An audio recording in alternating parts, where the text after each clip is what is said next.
Hello everyone, welcome back to Far and Away. So before I do the intro today, we actually have Zach back with us. It has been quite some time, so you're going to be taking control back of Kara.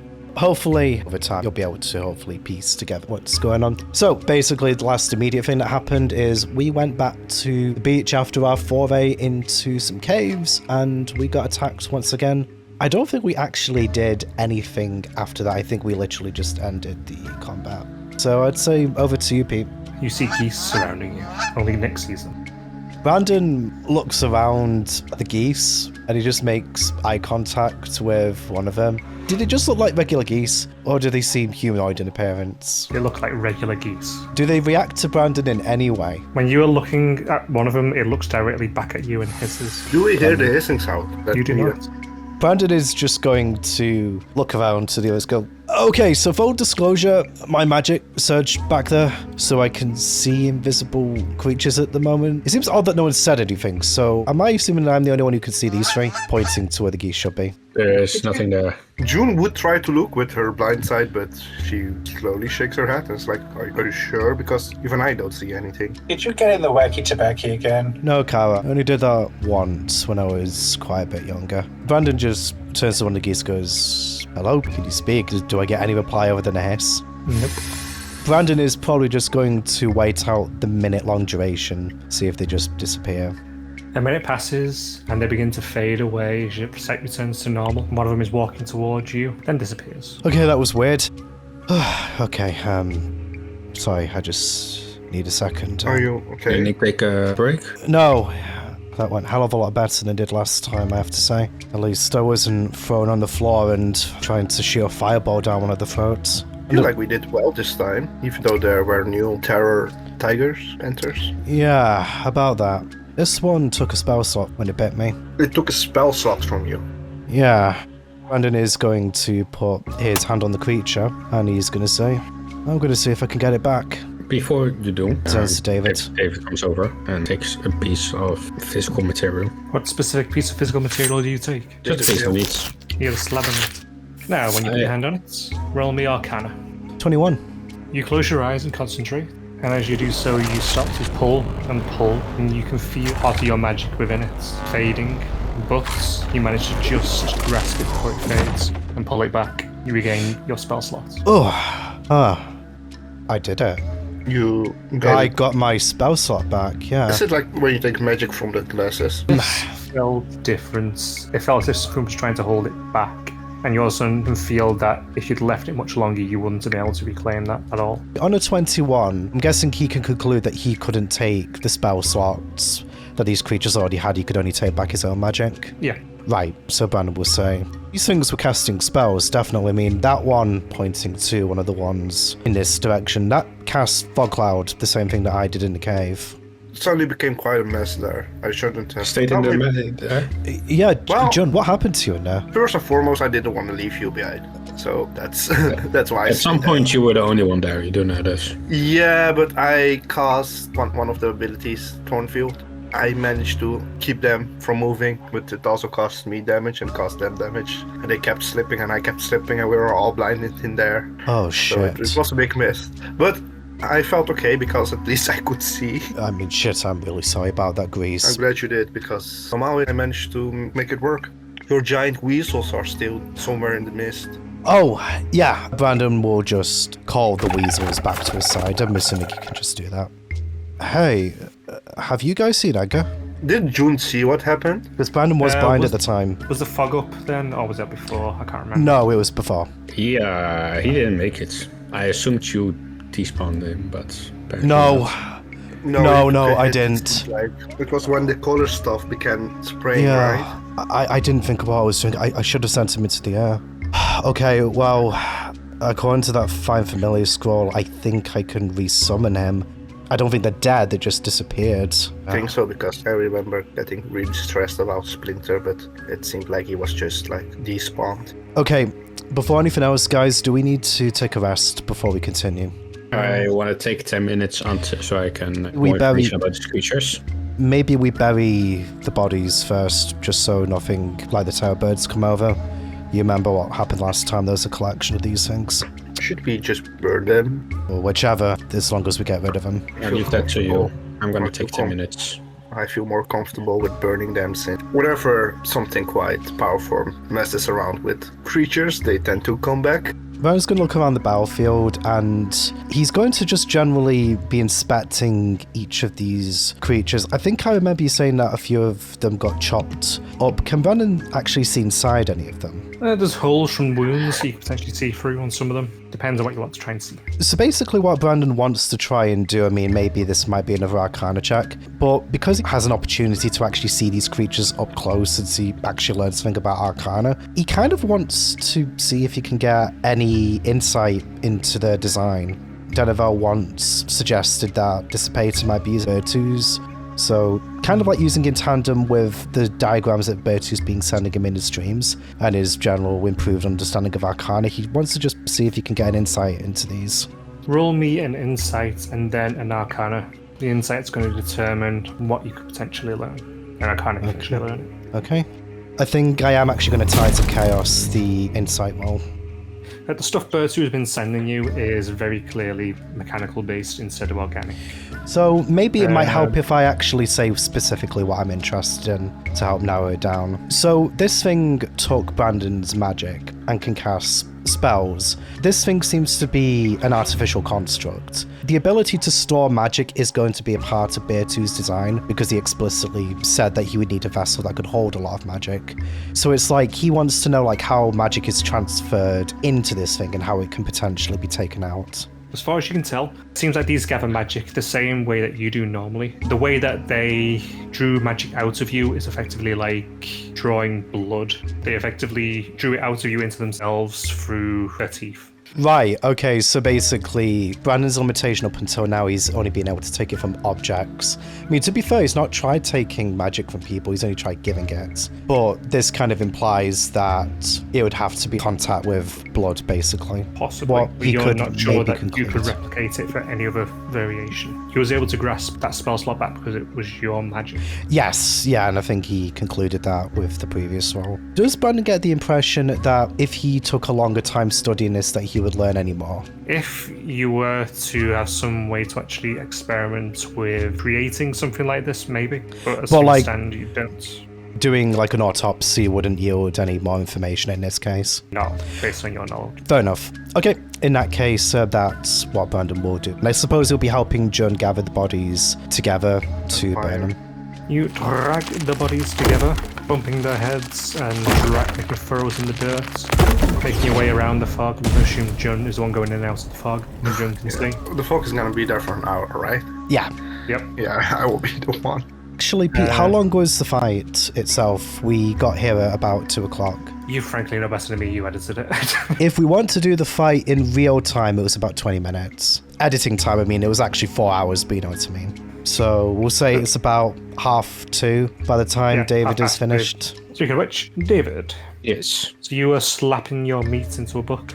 I slapped the meat into the book. After 10 minutes, you have some text begin to appear in the book. They are called mage hunters. They're aberrations. They have the ability to cast simple spells, the ability to draw magic out of other people, rather intelligent compared to a lot of other things. Generally, they were used quite a lot in the Nine Hells by a particular leader.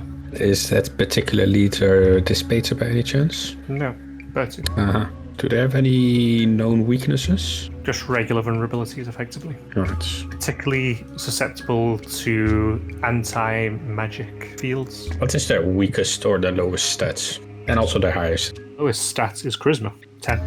Highest was the Dex, 16. 16. We're gonna go back by river, right, guys? Yes.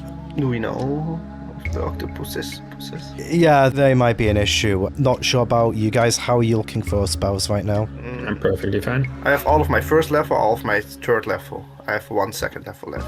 I have most of my first, though I'm pretty depleted on the others. I might need to borrow a pair of your Comprehend Languages glasses, if that's okay, David. Yeah, sure. I'm going to convert 3 meta magic points to get a 2. Might as well just roll for, well, 4 then. 3 of them are drained without issue and gains 1 crack. So I've regained 1. I'm going to convert 3 spell slots to meta magic points. I think that's what I'll do for now. Okay. Do you want to go and traverse it first or after rest? I don't need the rest, by the way. I can't benefit from another short rest today. Burnham will turn to Moira and say, hey, love, how are you doing? Are you okay? Yeah, I'm fine. Don't worry. I could, if we want to save time, pump some healing into us. How badly hurt each of us? I mean, I'm about half. Barely nothing. I'm about half as well. A bit more than half remaining. Up to you, Jen. We should expect a battle with a octopi. Yeah, that's why I got a sword back. I'll sorry, use my last second level for Prayer of Healing. So give me 10 minutes, and then we can leave. You know what? I think I'm actually going to convert the 3 meta magic points I got to get another level 2 slot back. Hey dude, do you think we need to learn about the Pterodogs as well? Or are you satisfied just learning about these new guys? We already learned about the Pterodogs last time. Yeah, for your research with Donovan. And also with the... Put them in the book. You didn't Yeah, have the but- Grimoire yeah, back then. You only got the Grimoire after the Wyvern fight. Alright, and I'll also do that. As June is taking 10 minutes for the Prayer of Healing, David will take 10 minutes for the Pterodog into his book. That's 7 to everyone, basically, right? Everyone has 7. So, with the pterodogs. Pterodogs themselves are undead, somewhat flimsy, quite fast. Main stat is Dex, lowest stat is Charisma. They're able to blink, moving up to 15 feet. They have a Stir ability, which can freeze the targets in place. They can bite. Anything else particularly you want? Any known weaknesses? Radiant. We've established that during the battle. Yeah, but any other known weaknesses? Nothing else in particular, to be honest, now. Everybody ready? Can I show you my picture? Oh, what are you did you draw? doing there, Car? Drawing a picture in the sand. What did you draw? Potkara. Okay, is this Squidward from up front? Yeah. I miss SpongeBob. Do you guys remember SpongeBob? I watched it a little bit when I was younger. Couldn't really get into it, though. It was alright. Is SpongeBob a spot thing? No, sweetheart. It's like Dragon Ball that I've been showing you. Yeah, So, kind of like another form of the stuff that we've been watching. A But children's show. for younger audiences, yeah. So you just nod along patiently with your explanation. I see everybody's ready. I say, let's go. Yeah, agreed. Can I be in the middle so I can see the complete raft from underneath? Up to you, John. Okay.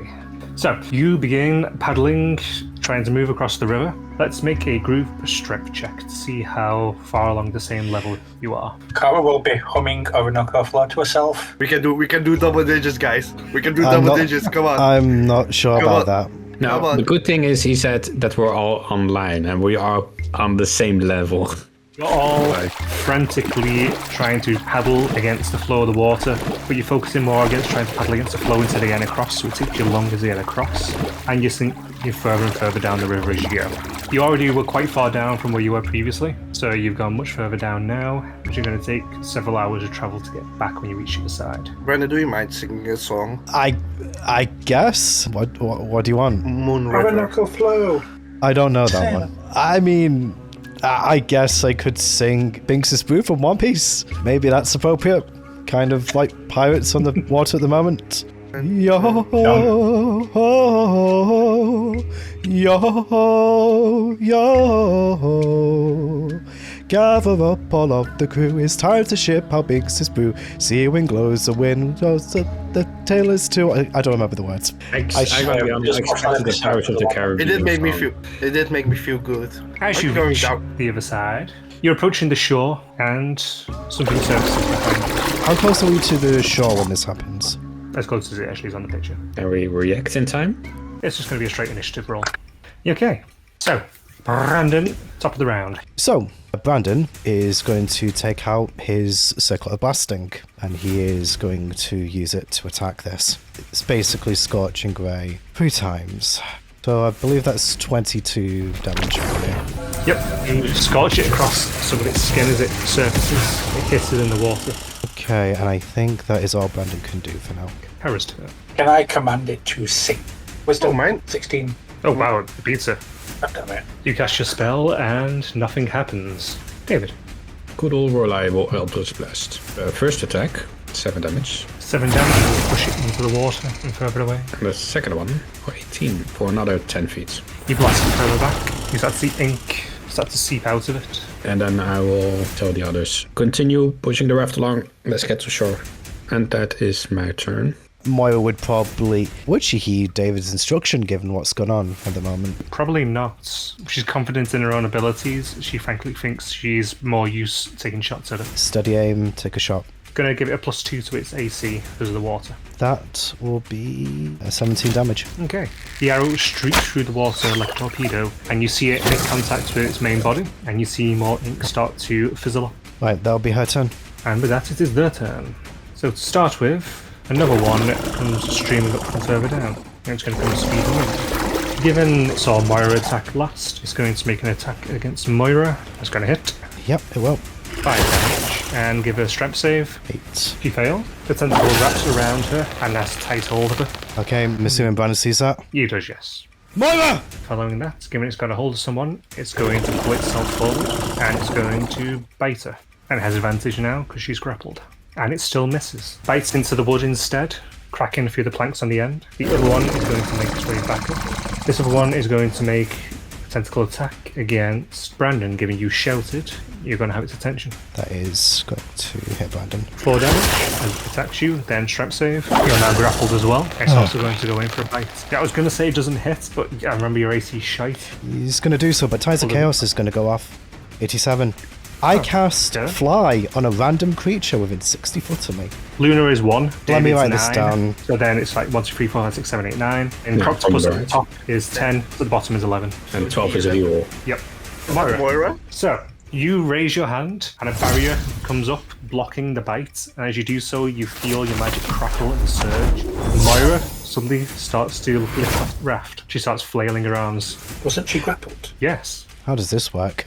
She is stuck in position, but no longer On the floor. tethered to the ground. Much like a kite is stuck with a string. Alright. And with that, it is Jun's turn. Can the top one fail a deck save, please? Thanks. Yes. It's the same roll as Prayer of Healing, okay. And 3rd level spiritual weapon. Can I hit? That hits. For 16. I'm going to say you go straight for the arm, and I'm going to give her advantage on the save to get loose. That's some good damage. Brandon. I suppose Brandon would first and foremost try to escape from this thing. I will say though that since Brandon does know what he casts with his Ties of Chaos, he is going to say, Moira, don't panic. It's just a fly spell. You should just be able to move in the air. Just concentrate. Her eyes go wide and start to sparkle, but she doesn't say anything. Now, Brandon's Steps of Chaos. Could he use it to escape the grapple? They've got nothing magical about them either to be able to contest it, arguably, so I don't see why not. I need to roll the Wild Magic Yeah, roll it, table yeah. first. So I get 52. Actually, this is a good one. Spectral Shield hovers near me for the next minute. I get +2 to my AC. Okay, so a little shield just hovers around you, kind of circling you slowly. So I'm basically occupying the Landra space. Okay, now with that it is Kara's turn. Stabby, stabby. Stabby, stabby. Now you got disadvantage on the attack, because within 5 feet. 10 misses. That's really unfortunate. You jab down, but as you keep jabbing down, you keep missing. Stick. Freaking stick. End your turn. I do. Okay, David's turn. Eldritch Blast, the one above. Both hits. So 13 and 11 damage. You kill it. And then I will continue to say, somebody paddle. David will move up and bonus action have Luna stand there. And that is David's turn. Now Alondra will bonus action face step in. So wisdom saving throw for the creature. Big ol' fail. She will attack because he's charmed. That is with advantage. 35. And the damage is 12. She rends a gash in it, cutting off one of its tentacles. Charmed, wasn't it? Yeah, that will break charm. It is Moira's turn. Give you advantage on the roll and give this disadvantage on the roll. That's a better split. Now, Yeah, okay. even then, it ripped onto her. That's Moira's turn because there's nothing more she can do. One of them's going to attack Luna. Misses. Attacks again. I'm going to assume a 14 Misses. hit. That's Luna's AC. Luna's AC is 15. Alright. With that, it's Jun's turn. Fail a deck save, please. Succeed. Succeeds. Well, not too damn bad. That hits. Amadeus swings down and bashes it right on its snout, making it reel back. That's the end of my turn. How hurt is it looking? It's bloodied. Ink is oozing out of it. Is it Brandon's turn now? It says yes. Okay, Firebolt. You hit with the old firebolt, For 15 damage. and you singe it slightly. Yeah, I don't think there's much else Brandon can do then, unfortunately. And it is Carrara's turn. I would like to command the croctopus to drop Myra. Fails. So it lets go.